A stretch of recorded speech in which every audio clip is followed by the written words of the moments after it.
The secret of happiness is freedom. The secret of freedom is courage. Carrie Jones.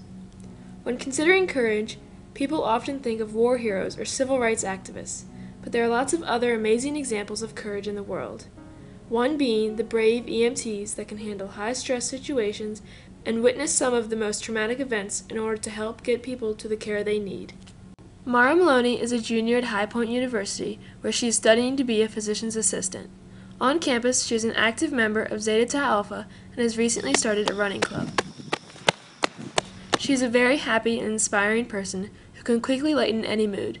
It is hard to consider some of the terrible things she has been exposed to as an EMT in her small hometown in New York.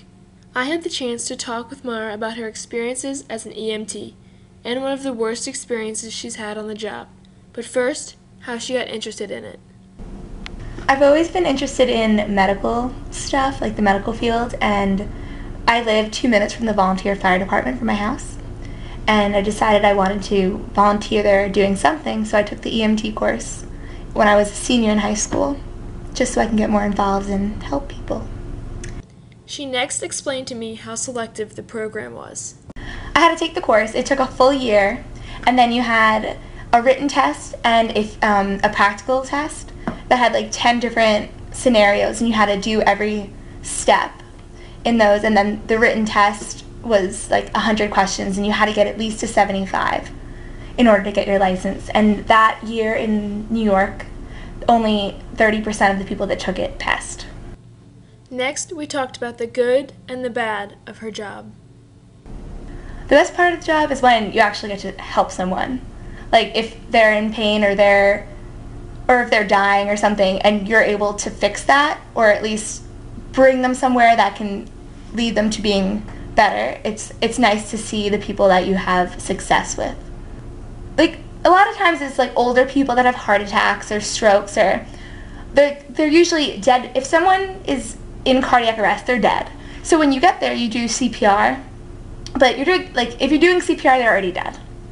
When I asked about Maura's worst experience as an EMT, one story in particular came to her mind.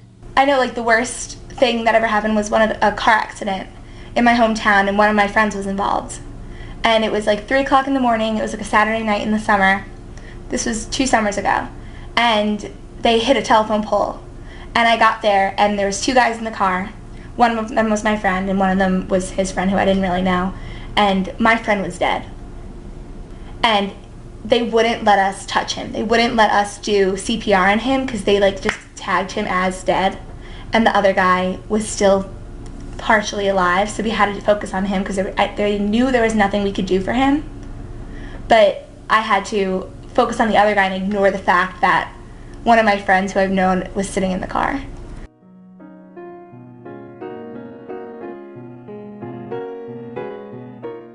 After such a horrific event, some people might decide that being involved in emergency situations like that is too much to handle. But instead of letting that experience change her mind about being an EMT, Maura focused on the positive. It's such a rewarding experience. And you get to meet so many people, and you get to see so many good things. Even though like what you're going to people who are sick and who are in trouble, but you're able to help them. And it's awesome. It's an awesome feeling when you see someone like a week later in your town, because I volunteer at my hometown. You see someone a couple weeks later in the supermarket that you did CPR on, and like you saved their life. It's awesome. Maura displayed a lot of courage in a tough situation. Many EMTs like her around the world have saved countless lives with their courage.